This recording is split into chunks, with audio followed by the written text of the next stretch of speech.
കർത്താവിന്റെ അതിവിശുദ്ധ നാമം വാഴ്ത്തപ്പെടുമാറാകട്ടെ. प्रभु का अति पवित्र नाम का महिमा हो. കർത്താവ് ഒരു വലിയ അവസരം നമ്മുടെ ജീവിതത്തിൽ കർത്താവ് ഒരുക്കിയിട്ടുണ്ട്. प्रभु हमारे जीवन में एक अच्छा अवसर अभी लेकर आए हैं. നമ്മൾ പേജ് 1 നമ്മൾ പോയി കഴിഞ്ഞാൽ हम पेज 1 में अगर हम प्रवेश करेंगे तो അവിടെ ഏറ്റവും മെയിനിൽ അവിടെ പർപ്പസ് അവര് നമ്മുടെ ഇന്നത്തെ ഈ സമയത്തുള്ള അതിന്റെ ടോപ്പിക് ആണ്, മെയിൻ തീമാണ് purpose of the new testament. तो ये एकदम पहला पेज में हम देखते हैं purpose of the new testament, नया नियम का उद्देश्य.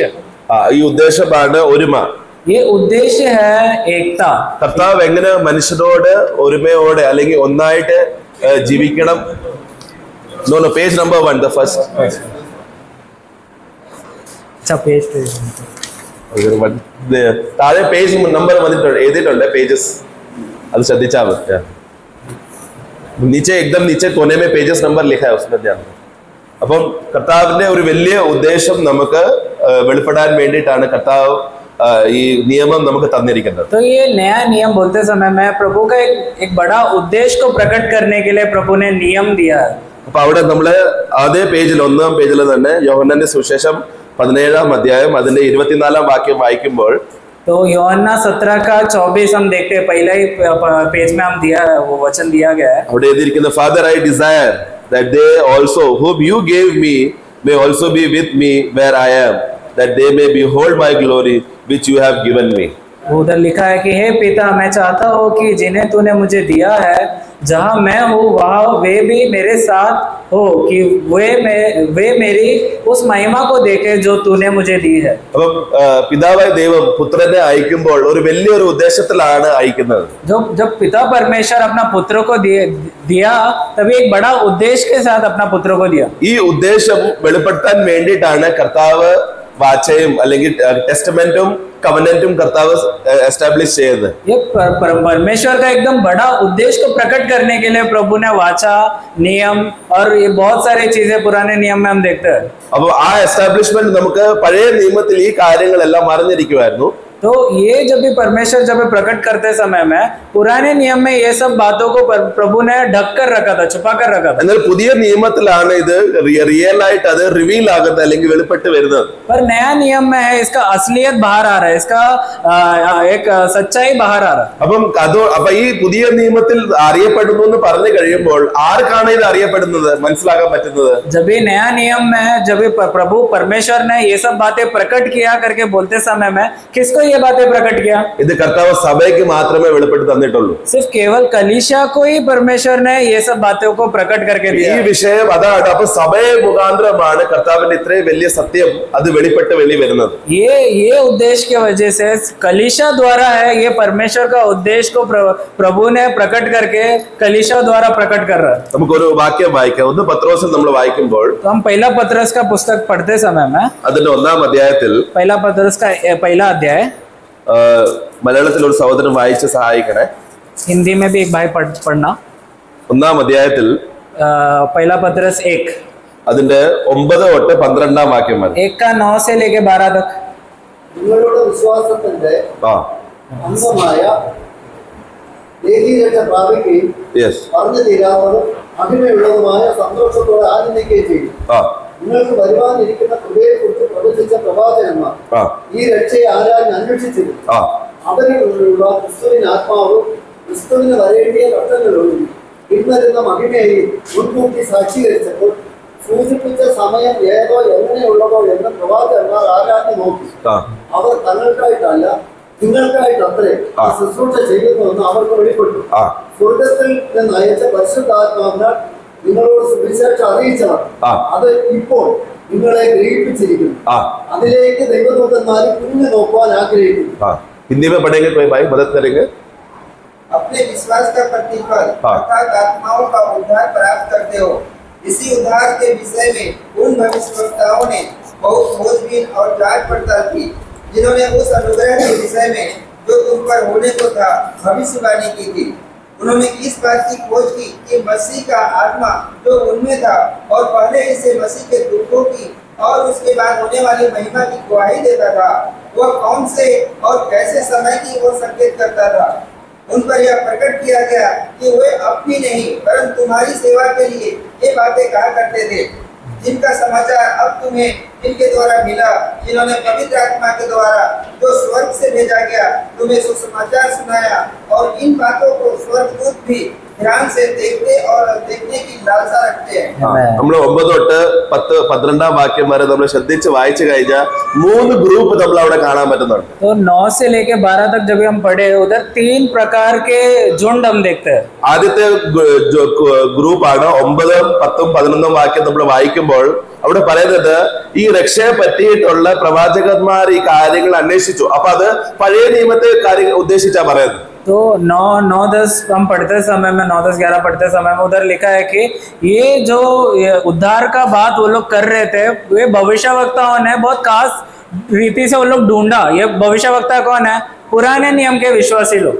അപ്പം അവർ അന്വേഷിച്ചപ്പോൾ അത് അവർക്കല്ല, അത് നിങ്ങൾക്കാണെന്നാണ് പത്രോസ് പറയുന്നത്. जब पतरस बोल रहे आगे कि ये जब वो लोग ने प्रचार किया वे उनके लिए नहीं पर तुम्हारे लिए ये सब प्रचार किया करके बोल रहे. അപ്പം നിങ്ങൾക്കാണെന്ന് പറയുമ്പോൾ പത്രോസ് ഒരു സഭയോട് പറയുവാണ് ആ കാര്യങ്ങൾ മറഞ്ഞിരിക്കുന്നത് സഭയ്ക്ക് വേണ്ടിയിട്ടാണ് അത് വെളിപ്പെട്ട് തന്നിരിക്കുന്നത്. तो ये जब ये बोलते समय तुम्हारे लिए जब ये ऐसा बोलते समय में ये कलीसिया के विषय में बोल रहे कि पुराने नियम में ये सब बात गुप्त था पर ये सब बात कलीसिया को प्रकट हुआ है, मंडली को प्रकट हुआ है. 12 വാക്യം പറയുന്നത് ഇറ്റ് വാസ് റിവീൽഡ് ദാറ്റ് ഒരു കാര്യം വെളിപ്പെട്ടു. അവര് പഴയ നിയമത്തിന്റെ പ്രവാചകന്മാര് അന്വേഷിച്ചപ്പോൾ അവർക്ക് ഒരു കാര്യം മനസ്സിലായി.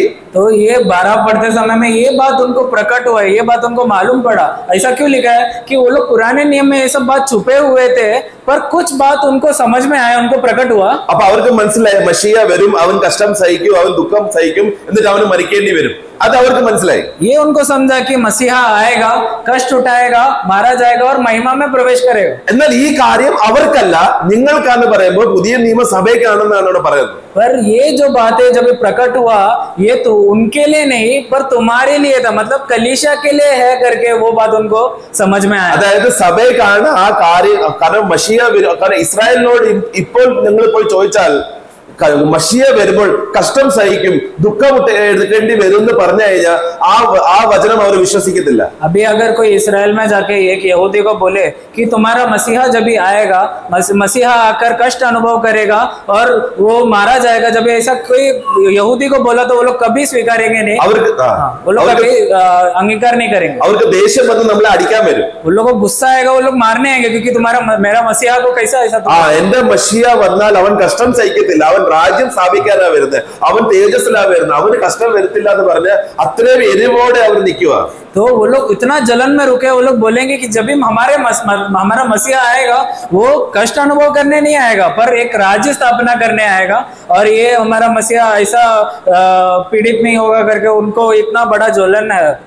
ഇന്നും ഇസ്രായേലില് നിങ്ങൾ പോയി കഴിഞ്ഞാൽ അവരുടെ ബൈബിൾ, അവർ ഈ പഴയ നിയമത്തിന്റെ ബൈബിൾ നിങ്ങൾ എടുത്തു കഴിഞ്ഞാൽ അവർക്ക് ഐശയ്യ 53 വായിക്കാൻ പറഞ്ഞാൽ അവർ വായിക്കത്തില്ല.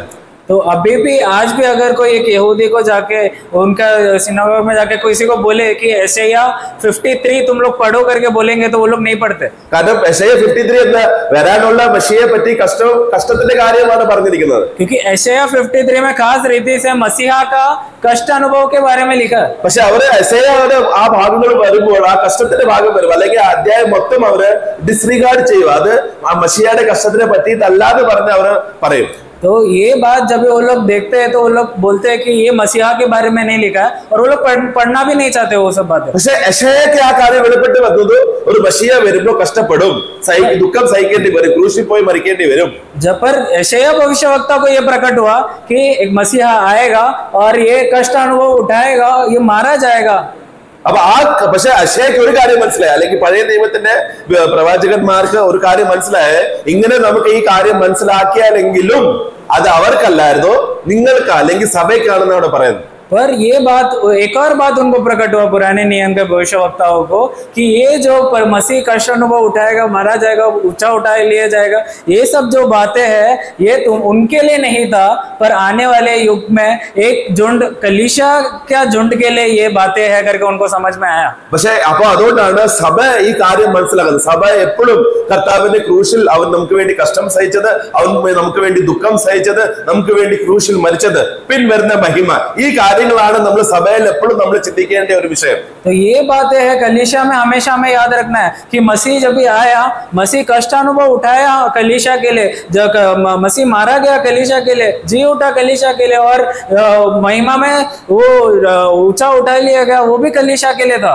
അപ്പം കർത്താവിന്റെ ആദ്യ ജനമായ ഇസ്രായേലിന്റെ കാര്യം പറയുമ്പോൾ അവർ കർത്താവിന്റെ ഈ കഷ്ടപ്പെടുന്ന മഷിയ അവർക്ക് വേണ്ടെന്നാ പറയുന്നത്. तो ये जब भी पहला सप्ताह या फिर पुराने ये जब भी यहूदियों को जब भी बोलते समय में, तो उन लोग कभी स्वीकारते नहीं कि मसीहा कष्ट उठाएगा. എന്നാൽ നമുക്കോ നമ്മളറിയാം 1 കൊരിന്ത്യർ 1:18 വായിക്കുന്നേ, ക്രൂശിന്റെ വചനമോ നമുക്ക് ജീവൻ തരുന്ന ഒരു കാര്യമാണ്, നമുക്ക് ശക്തിയാണ്. നശിച്ചു പോകുന്നത് അത് അവർക്ക് പോഷത്വമാണ്. तो पहला कोरिन्थियों 1 में हम पढ़ते हैं कि ये जो क्रूस का वचन ये हमारे लिए परमेश्वर का सामर्थ है, पर नाश होने वाले लोग के लिए ये केवल मूर्खता है. അല്ല, അതുകൊണ്ടാണ് സഭയാണ് ഈ കാര്യം ഐഡന്റിഫൈ ചെയ്തിട്ട് നമ്മൾ ഈ റിയലൈസേഷനിൽ നമ്മൾ എത്തുന്നത്. पर ये बातें कलीसिया पहचान रहा है कि ये सब मसीह हमारे लिए किया, पहचान कर एक बोध्य में आ रहा है. ഓക്കെ, അപ്പൊ രണ്ട് കൂട്ടരായി. अभी 2 झुंड के लोग हम पढ़े पत्रस में. മൂന്നാമത്തെ കൂട്ടർ ഏതാ? तीसरा झुंड कौन है? उधर एक നമ്മളെ അവസാന ഭാഗത്തിൽ പറയുന്ന ദൂതന്മാർ. 12 का अंतिम भाग में क्या लिखा है? ये स्वर्गदूत लोग खास रीति से वो लोग देख रहे हैं. അപ്പം കർത്താവിന്റെ വരുന്ന മഷിയെ പറ്റിയിട്ടുള്ള കഷ്ടതയും മഹിമയും ഇത് പഴയ നിയമത്തിന്റെ പ്രവാചകന്മാർക്ക് വെളിപ്പെട്ട് കിട്ടിയതേ ഉള്ളൂ. पुराने नियम में मसीह आएगा, कष्ट उठाएगा, मारा जाएगा, ये इसका प्रकटीकरण केवल पुराने नियम के विश्वासी लोग को मिला. എന്നാൽ ദൂതന്മാരോ മനുഷ്യനെക്കാളും മുന്നേ ഉണ്ടായിരുന്നു. पर स्वर्गदूत तो मनुष्य से भी पहले उनको सिरजा गया, बनाया गया. അവർക്ക് ഇത് വെളിപ്പെട്ടോ? उनको ये प्रकट हुआ क्या? അവർക്ക് ഇത് വെളിപ്പെട്ടിട്ടില്ല. उनको ये प्रकट नहीं हुआ था. എന്നാൽ पर ഇന്നും आज भी അവർ സ്വർഗത്തിൽ നിന്ന് താഴോട്ട് ഈ സുവിശേഷം എന്താണ്, മഷിയെ പറ്റിയിട്ടുള്ള കാര്യങ്ങൾ എന്താണ്, ഇന്നും അവർ സ്വർഗത്തിൽ നിന്ന് താഴോട്ട് നോക്കി അവർ അന്വേഷിക്കുവാണ്. What is this? तो आज भी ये स्वर्गदूत नीचे झुककर वो लोग देख रहे हैं कि ये सुसमाचार क्या है, किस विषय में ये बात करना चाहता है. वो लोग अचंभित बैठे हैं कि ये सब बातें क्या हो रहा है इस दुनिया में. എന്നാൽ സ്വർഗദൂതന്റെ ഈ ആഗ്രഹങ്ങൾ ഒരു ദിവസം നിവൃത്തിയാവും. पर ये स्वर्गदूत का इच्छा एक दिन पूरा होगा. അതായത് എഫേസ്യ ലേഖനം നമ്മൾ വായിക്കുമ്പോൾ एफेसियों का पुस्तक 3-ാം അധ്യായം 3रा अध्याय നമ്മൾ അവിടെ 8-10 നമ്മൾ വായിക്കുമ്പോൾ 3 का 8 से 10 तक സകല വിശുദ്ധന്മാരിലും ഏറ്റവും ചെറിയവനായ ആ. എനിക്ക് ജാതികളോട് ക്രിസ്തുവിന്റെ അപ്രമേയ ധനത്തെ കുറിച്ച് പ്രസംഗിപ്പാനും ആ സകലവും സൃഷ്ടിച്ച ദൈവത്തിൽ അനാദികാലം മുതൽ മറഞ്ഞു കിടന്ന മർമ്മത്തിന്റെ അനാദികാലം മുതൽ മറഞ്ഞപ്പെട്ടിരിക്കുന്ന മർമ്മത്തിന്റെ വ്യവസ്ഥയെ എല്ലാവർക്കും പ്രകാശിപ്പാനുമായി നൽകിയിരിക്കുന്നു. അങ്ങനെ ഇപ്പോൾ സ്വർഗത്തിൽ വാഴ്ചകൾക്കും അധികാരങ്ങൾക്കും ദൈവത്തിന്റെ വിപുലമായ ജ്ഞാനം അവൻ നമ്മുടെ കർത്താവായ യേശു ക്രിസ്തു നിവർത്തിച്ച അനാദി നിർണയപ്രകാരം സഭ മുഖാന്തരം അറിവായിരുന്നു. ആമേൻ. ഹിന്ദി में पढ़ना. वह भेद मुझ पर प्रकाशन के द्वारा प्रकट हुआ, जैसा मैं पहले ही संक्षेप में लिख चुका हूँ, जिससे तुम पढ़कर जान सकते हो कि मैं मसीह का हुआ. Ephesians chapter 3 8-10. हाँ पढ़ो. सॉरी पढ़ो. बराबर. जिससे तुम पढ़कर जान सकते हो कि मैं मसीह का हुआ भेद कहाँ तक समझता हूँ, जो अन्य समयों में मनुष्यों की संतानों को ऐसा नहीं बताया गया. देखो, जो अन्य समय में मनुष्यों को बताया नहीं था, आदि पूर्व കാലങ്ങളിൽ ഇത് മനുഷ്യന് വെളിപ്പെട്ടിട്ടില്ലായിരുന്നു. आगे जैसा कि आत्मा के द्वारा अब उसके पवित्र प्रेरितों और भविष्यवक्ताओं पर प्रकट किया गया है. അഭി ഇപ്പം പരിശുദ്ധാത്മാവ് മുഖാന്തരം അപ്പോസ്തലന്മാരും പ്രവാചകന്മാരും, ഇതേതാ പുതിയ നിയമ അപ്പോസ്തലന്മാരും പ്രവാചകന്മാരെ പറ്റിയിട്ടാണ് പറഞ്ഞിരിക്കുന്നത്. तो ये अपोस्तल भविष्यवक्ता है कि किसके विषय में? ये नया नियम के प्रेरित और भविष्यवक्ता है. आगे बढ़े. अर्थात यह कि मसीह यीशु में सुसमाचार के द्वारा अन्य जाति लोग विरास में साझी और एक ही देह के और प्रतिज्ञा के भागी हैं. मैं परमेश्वर के अनुग्रह के उस दान के अनुसार जो उसकी सामर्थ्य के प्रभाव के अनुसार मुझे दिया गया, उस सुसमाचार का सेवक बना. मुझ पर जो सब पवित्र लोगों में से छोटे से भी छोटा हूँ, यह अनुग्रह हुआ कि मैं अन्य जातियों को मसीह के अगम्य धन का सुसमाचार सुनाऊं और सब पर यह बात प्रकाशित करूं कि उस भेद का प्रबंध क्या है जो सबके सृजनहार परमेश्वर में आदि से गुप्त था. സൃജനഹാർ പരമേശ്വർ में गुप्त. ഈ കാര്യം ദൈവത്തിൽ അത് മിസ്റ്ററി ആയിരിക്കും, അതാണ് ഹിഡൻ ആയിരിക്കും, അത് ആർക്കും അത് മനസ്സിലാക്കാൻ പറ്റുന്നില്ലായിരുന്നു. ये बात प्रभु में परमेश्वर में वो गुप्तता करके लिखा गया है. आगे ताकि अब कलीसिया के द्वारा സഭ മുഖാന്തരം परमेश्वर का विभिन्न प्रकार का ज्ञान കർത്താവിന്റെ ജ്ഞാനപ്രകാരമുള്ള ജ്ഞാനം उन प्रधानों और अधिकारियों पर स्वर्गीय स्थानों में प्रकट किया जाए. ഇതിനകത്ത് ദൂതന്മാരുണ്ടോ? तो ये प्रधानी और अधिकारी जो स्वर्गीय स्थानों पर है, इसमें स्वर्गदूत है क्या? है ഉണ്ട്. കാരണം അപ്പൊ സഭാ മുഖാന്തരം സഭയുടെ റാപ്ചർ ആയി കഴിഞ്ഞിട്ട് 1000 വർഷം സഭ തേജസ്സോടെ കർത്താവിന്റെ കൂടെ നടക്കുമ്പോൾ ആ സമയത്ത് സഭയുടെ ജോലി എന്താണ്?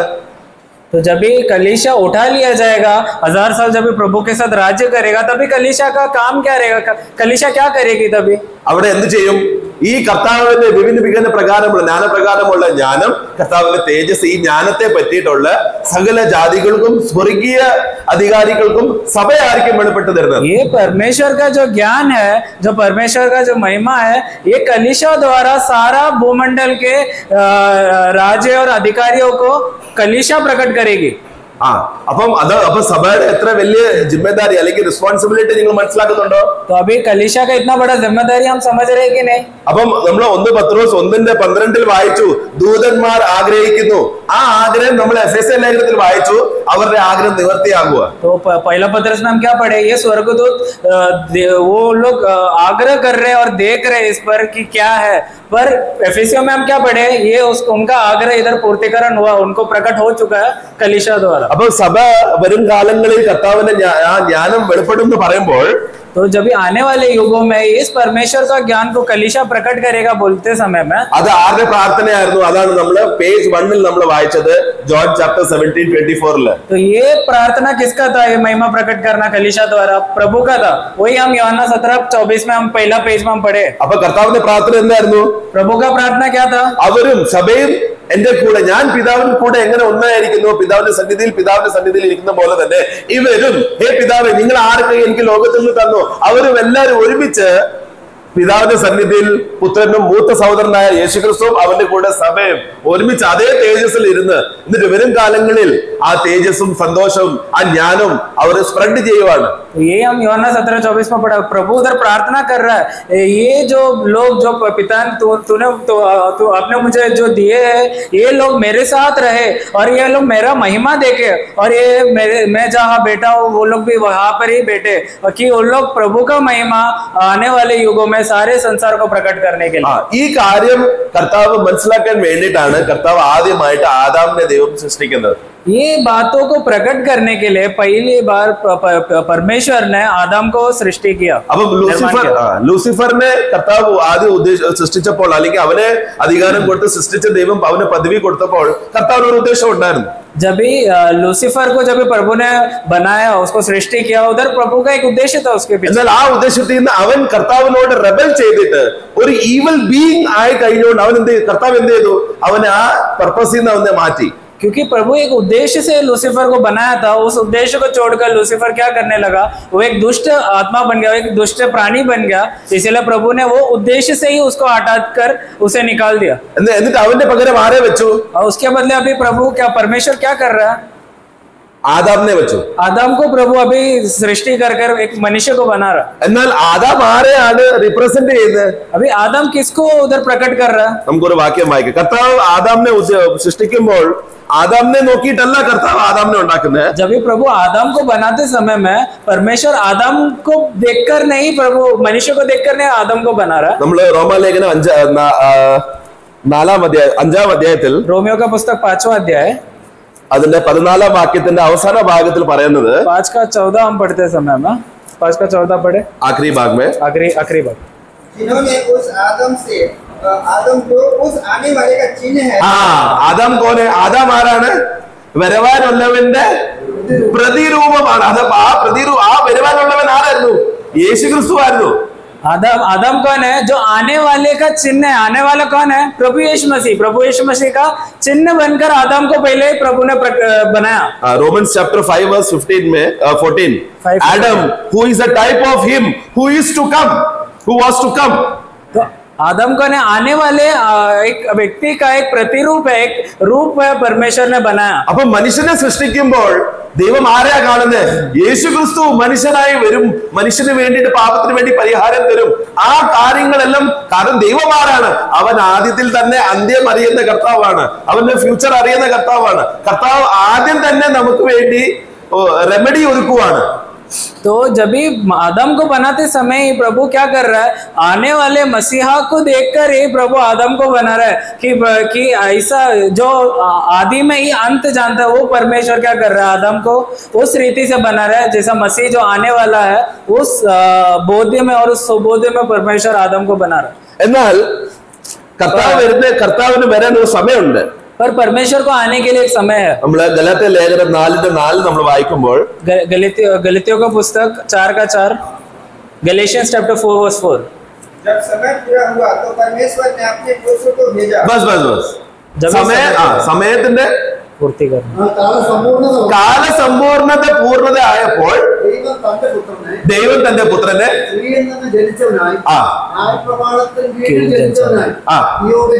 അയച്ചു. മതി. അപ്പൊ കാലത്തിന്റെ സമ്പൂർണ്ണത വന്നപ്പോഴാണ് യേശുക്രിസ്തു വരുന്നത്. तो समय का जब भी पूर्णता हुआ तभी है प्रभु परमेश्वर ने यीशु मसीह को भेजा. എന്നാൽ ഈ കാലം വരെ മനുഷ്യൻ ജീവിക്കാൻ വേണ്ടിയിട്ട് അവർക്ക് ചില കാര്യങ്ങൾ വേണം. पर ये जो समय का पूर्णता होने तक मनुष्य को जीने के लिए कुछ चाहिए. അവർക്ക് ഒരു ഗൈഡൻസ് വേണം, उनको एक रास्ता चाहिए, അവർക്ക് ഒരു ട്യൂട്ടർ വേണം, उनको एक सहायक चाहिए, एक सिखाने वाला चाहिए. അപ്പൊ കർത്താവ് എന്ത് ചെയ്തു? അവർക്ക് ന്യായ പ്രമാണം കൊടുത്തു. तो अभी परमेश्वर ने क्या किया? उनको व्यवस्था दिया. അപ്പൊ ഈ പ്രമാണം മുഖാന്തരം, ഈ പ്രമാണം എന്ത് ചെയ്തു? വരാനുള്ള മശിയയിലോട്ട് കൊണ്ടുവരാൻ വേണ്ടി സഹായകനായിട്ടാണ് പ്രമാണം തന്നത്. तो तभी इस विषय में आने वाला व्यक्ति, एक मसीहा आने वाला है, उसको बताने के लिए पहले व्यवस्था को एक शिक्षक के रूप में परमेश्वर ने मनुष्य को दिया. അപ്പൊ ആ കാര്യങ്ങളാണ് നമ്മൾ ഓരോരോ സെഷനിൽ നമ്മൾ പഠിക്കാൻ പോകുന്നത്.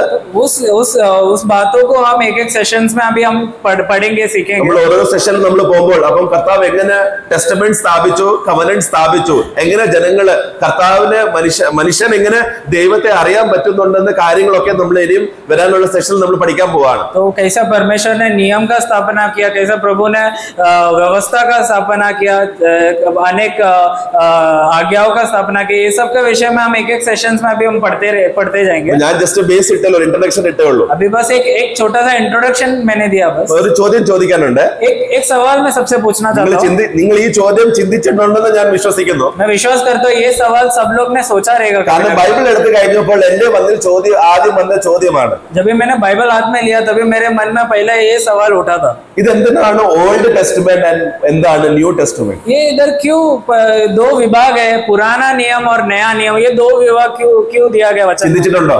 कभी सोचा है क्या? ബൈബിൾ എന്തിനാണ് ഈ ദൈവം ബൈബിൾ തന്നപ്പോൾ പഴയ നിയമം പുതിയ നിയമം അങ്ങനെ ബൈഫർക്കേഷൻ ചെയ്തില്ലായിരുന്നു. നാഷണൽ കൗൺസിലാണ്, പിന്നെ സഹോദരന്മാരാണ് ദൈവത്തിന്റെ വെളിപ്പാട് പൗലോസ് മുഖാന്തരം ദൈവത്തിന്റെ വചനത്തിന്റെ വെളിപ്പാട് കിട്ടിക്കൊണ്ടിരുന്നപ്പോൾ അവർക്ക് മനസ്സിലായി ഈ ബൈബിളിൽ നമുക്ക് വിഭാജനം ചെയ്യേണ്ട ഒരു ആവശ്യമുണ്ട്. तो ये जब भी वचन हर एक पुस्तक है, जब भी अलग अलग लोग लिखते समय में उधर तभी विभाजन करके वो लोग नहीं लिखे कि ये पुराने नियम में आएगा, ये नया नियम में आएगा. पर आने वाले युग में जो वचन का पंडित लोग जब ये वचन का शिक्षण किए तभी उनको समझ में आया कि ये पुराना नियम कुछ अलग है, नया नियम में कुछ अलग है. पौलुस को जो ज्ञान परमेश्वर से मिला है वो ज्ञान का पूर्णता का विषय, वो मर्म का विषय कुछ अलग ही है करके उनको प्रकट हुआ. तभी उन्होंने विभाग किया, दो विभाग किया. അപ്പൊ അവർക്ക് പരിശുദ്ധാത്മാവ് മുഖാന്തരം ഓരോരോ സഹോദരന്മാർക്ക് ബൈബിൾ വിഭാജനം ചെയ്യുന്നവർക്ക് മനസ്സിലായി കർത്താവിന്റെ വചനം വിഭാജനം എന്ന് പറഞ്ഞാൽ അത് ഈ എന്തോ ഡിഫറൻസ് ഉണ്ടെന്ന് മനസ്സിലാക്കി. അങ്ങനെയാണ് പഴയ നിയമവും പുതിയ നിയമവും വന്നത്. तो ये जब ये वचन का पंडित लोग वचन पढ़ कर उनको ये समझ में आया, ये उनको ज्ञान में समझ में आया कि कुछ तो अलग है पुराने पुस्तकों में और नए पुस्तकों में, कुछ तो बात अलग है करके उनको प्रकट हुआ. इसीलिए वो लोग ने पुराना नियम और नया नियम का विभाजन करके वचन को उधर डिवाइड किया. പക്ഷെ എന്തിനാണ് രണ്ട് നിയമം മാത്രം തന്നിരിക്കുന്നത്? तो उधर केवल सिर्फ वचन में केवल दो नियम क्यों दिया गया, पुराना और नया? 3 നിയമമാക്കാലോ, 5 നിയമമാക്കാം, 10 നിയമമാക്കാം, അങ്ങനെ ചെയ്തില്ല. എന്തിനാ 2 മാത്രമാക്കിയത്? अगर विभाजन ही करना है तो 3 नियम बना सकते हैं, 4 नियम बना सकते हैं, 5 नियम में हम उसको अलग करके पढ़ सकते हैं.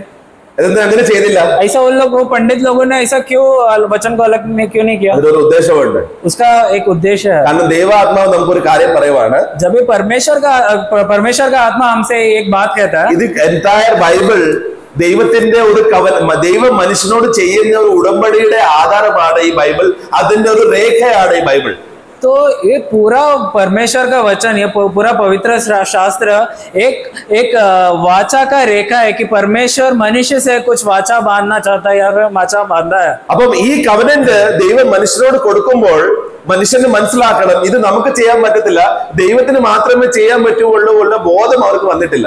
जब भी ये व्यवस्था, ये जो वाचा जब भी परमेश्वर मनुष्य से बांधते समय में मनुष्य ये नहीं समझ पाया कि ये वाचा को मैं पूर्तिकरण नहीं कर पाऊंगा, ये मैं खत्म नहीं कर पाऊंगा करके मनुष्य समझा नहीं.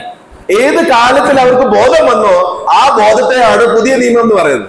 जिस काल में उनको सुबोध आया कि अभी ये व्यवस्था को पूर्तिकरण करने के लिए मेरे में क्षमता नहीं, मेरे में काबिलियत नहीं, वो जब इस समय का पूर्णता हुआ तभी नया नियम का शुरुआत हुआ. അവിടെയാണ്, അതുകൊണ്ടാണ് പൗലോസ് ഈ കാര്യം വെളിപ്പെടുമ്പോൾ പറയുവാണ്, അനാദി കാലത്തിൽ ഒളിഞ്ഞിരിക്കുന്ന കാര്യം പിതാവ് പരിശുദ്ധാത്മാവ് മുഖാന്തരം എനിക്ക് അത് വെളിപ്പെട്ടപ്പോൾ ഞാൻ ഒരു ജാതികൾക്ക് വേണ്ടിയിട്ട് ഞാനൊരു ശുശ്രൂഷകനായി മാറി. तो ये जब पौलुस समझते समय में वो बोल रहा है कि ये शुरुआत से जो परमेश्वर जो आदि जानता है, ये परमेश्वर के अंदर ये जो गुप्त बातें, ये परमेश्वर का मर्म के बातें, छुपे हुए गुप्त बातों का प्रकटीकरण जब मुझे मिला तो मैं अन्य जातियों का, मैं हर एक लोगों का एक सेवक बन गया.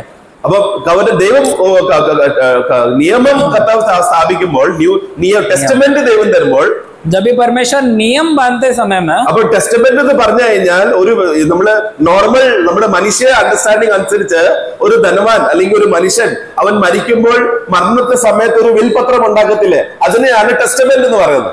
नियम का मतलब क्या है? टेस्टामेंट का उसका मतलब यह है कि मनुष्य रीति से हम अगर समझना चाहते हैं तो एक व्यक्ति, एक अमीर व्यक्ति जब भी वो क्या करता है, वो उसका मौत से पहले वो लिख कर रखते कि ये सब घर जायदाद मैं ये व्यक्ति को देना चाहता हूँ. वो उसका अंतिम इच्छा जो है वो लिख कर रख के जो मरता है उसको वो पत्र को बोलते हैं, वो नियम, ടെസ്റ്റമെന്റ്. അപ്പൊ അതേപോലെ കർത്താവിന്റെ ഹൃദയ ആഗ്രഹത്തിൽ എന്തോ മനസ്സ് കർത്താവിനുണ്ട്. ആ മനസ്സാഗ്രഹം ദൈവം മനുഷ്യന് കൊടുക്കാൻ ആഗ്രഹിച്ചു. ആ കൊടുക്കുക അപ്പൊ എന്തൊക്കെയാണെന്നുള്ള കാര്യം അതാണ് എഴുതപ്പെട്ടിരിക്കുന്നത്, ടെസ്റ്റമെന്റ്. तो ये बात जब भी परमेश्वर के रीति से जब भी परमेश्वर प्रकट करना चाहता है, परमेश्वर क्या कर रहा है कि मैं कुछ बातें मनुष्य को देना चाहता हूँ, तो वो परमेश्वर लिखकर मनुष्य को जब भी देते समय में प्रभु एक नियम के रूप में मनुष्य को दे रहा है.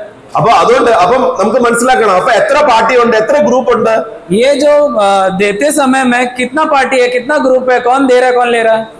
ദൈവം എന്ന ഒരു വ്യക്തിയുണ്ട്, അത് സ്വീകരിക്കാൻ മനുഷ്യനുണ്ട്. രണ്ട് ഗ്രൂപ്പേ ഉള്ളൂ. सिर्फ केवल दो प्रकार के लोग, दो पार्टी इन्वॉल्व है. जो देता है, जो परमेश्वर जो नियम दे रहा है, और जो मनुष्य जो नियम स्वीकार रहा है. രണ്ട് ഗ്രൂപ്പേ ഉള്ളൂ. सिर्फ केवल दो ही ग्रुप्स है. അപ്പൊ ആദ്യത്തെ വ്യക്തി, അപ്പം മനുഷ്യൻ പക്ഷെ എന്ത് ചെയ്തു? मनुष्य ने पर क्या किया? അവൻ ഈ ടെസ്റ്റമെന്റ് കിട്ടി കഴിഞ്ഞപ്പോൾ, जब ये नियम को मनुष्य ने जब स्वीकारा, അവൻ സ്വയത്തിലും ജഡത്തിലും സ്വന്തം ശക്തിയിൽ ചെയ്യാൻ തുടങ്ങി. ये नियम को स्वीकार के वो क्या करने लगा? वो खुद का स्वार्थता से, वो खुद का काबिलियत से, खुद का सामर्थ्य से वो ये पूरा करने का कोशिश किया. അതാണ് ഓൾഡ് ടെസ്റ്റമെന്റ്. वो है पुराना नियम. അപ്പൊ ഓൾഡ് ടെസ്റ്റമെന്റിൽ എന്ത് പറ്റി? पुराने नियम में क्या हुआ?